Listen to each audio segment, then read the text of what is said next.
Ihr habt sie, ich hab sie, einfach jeder hat sie. Diese Schubladenkästen-Einschübe, die nie so richtig passen. Oder dieses Chaos in den großen Küchenschubladen. Und damit mache ich jetzt Schluss. In diesem Video räume ich mit der Hilfe von Gridfinity 3 meiner Küchenschubladen auf.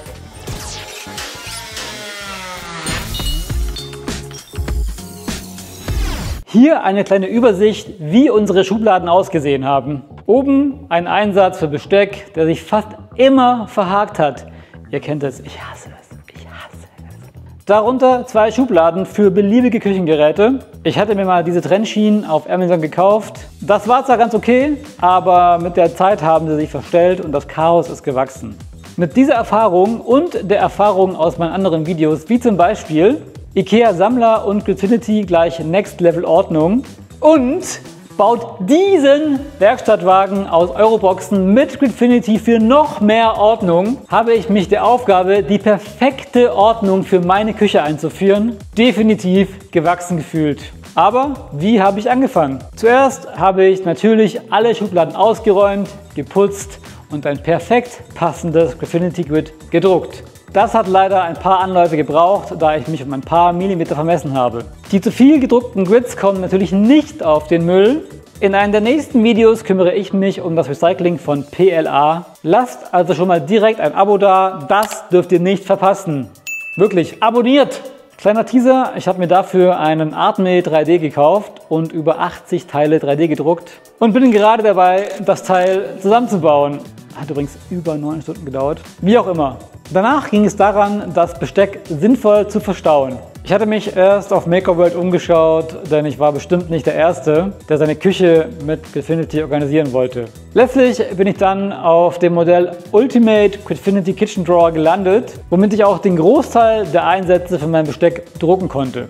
Tja, und ab dann wurde es spannend. Ich habe zuerst versucht, passende Gridfinity-Halter für meine restlichen Küchenmaschinen zu finden. Selten gab es auch vermeintlich passende Modelle, wie beispielsweise diesen Halter für meinen Stabmixer von Silvercrest. Das ist, glaube ich, Aldi oder Lidl, I don't know.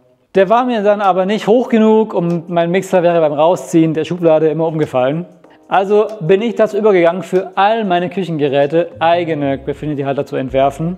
Das sind letztlich über 30 Stück geworden, die ich euch jetzt im Schnelldurchlauf vorstellen will. Übrigens, ich habe natürlich alle Halter veröffentlicht und auch in der Videobeschreibung verlinkt. Und wie immer, alles kostenlos. Ich werde alle Halter nach Veröffentlichung dieses Videos veröffentlichen. Habt ein bisschen Geduld, das wird ein bisschen dauern, sodass die Collection auf Makerworld nicht sofort nach Veröffentlichung dieses Videos komplett ist.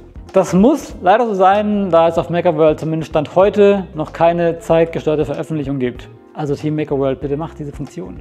Schaut also gerne auf unserem Makerworld-Profil vorbei. Jetzt aber zu den Haltern.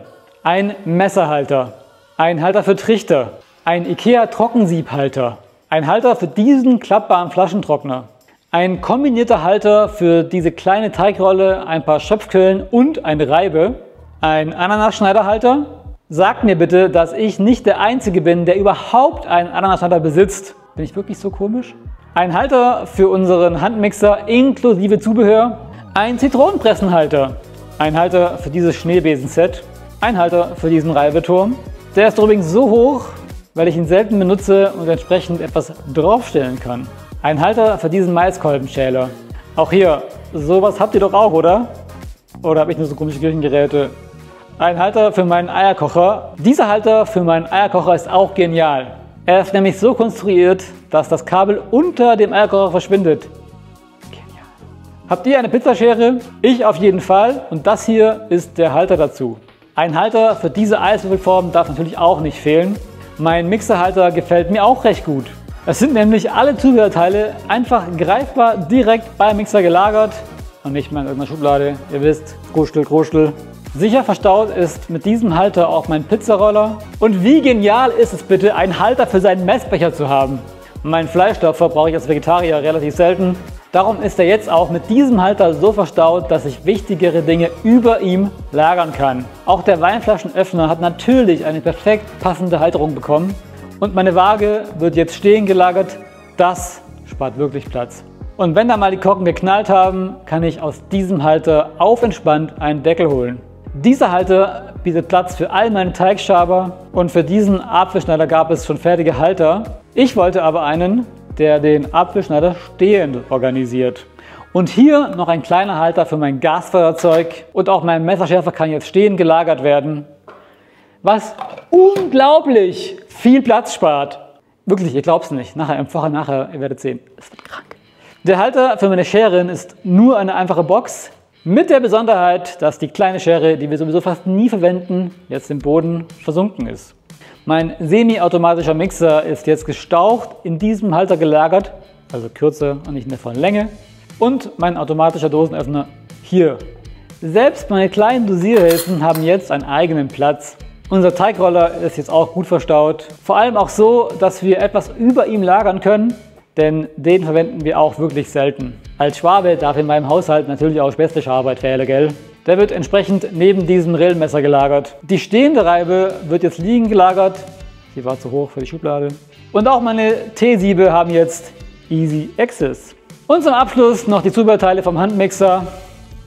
Ja, das war's. So konnte ich relativ einfach meine Schubladen organisieren. Im Video Gridfinity im Auto, so baust du deine eigenen Halter mit Fusion 360 und OpenSCAD.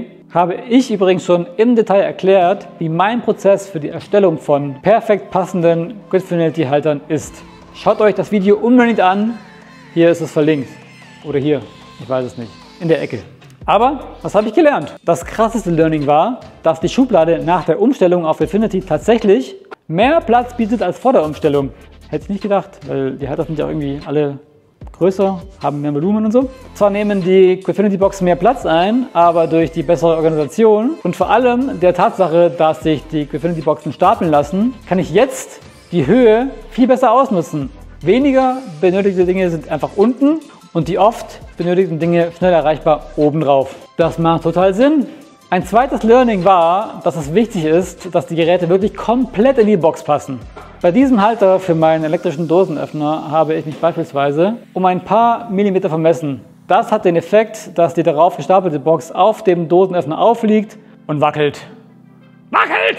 Hier muss ich auf jeden Fall nochmal irgendwann einen Ersatz drucken. Ein drittes Learning war, dass es auch eine gute Idee sein kann, den geplanten Umriss eines Teiles kurz zu drucken, statt direkt den ganzen Halter zu drucken und dann zu merken, dass es nicht passt. Das spart auf jeden Fall Zeit und Frust. Aber jetzt zum Fazit. Ich bin super zufrieden mit dem Ergebnis.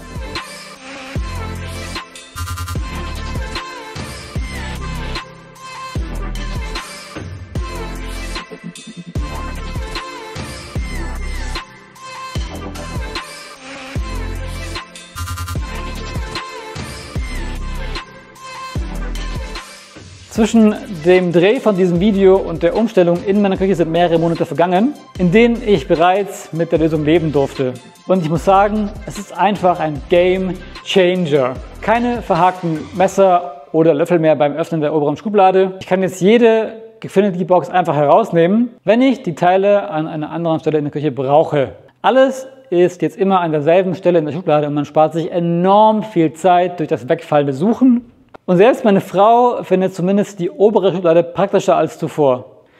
Danke, Lea, dass du noch nicht die Scheidung eingereicht hast und meinen Ordnungszwang aushältst. Insgesamt habe ich etwa 20 Stunden investiert, um alle Halter zu konstruieren, zu drucken und letztlich in die Küche zu bringen. Mal schauen, wann sich das durch die gesparte Zeit beim Suchen wieder rechnet.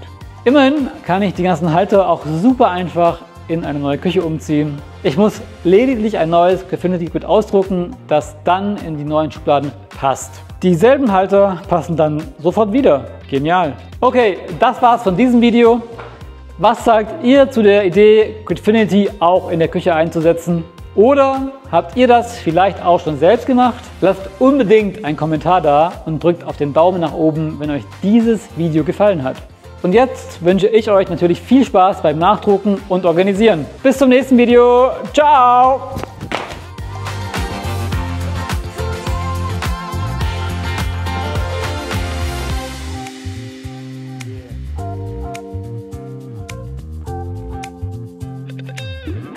Abonnieren nicht vergessen!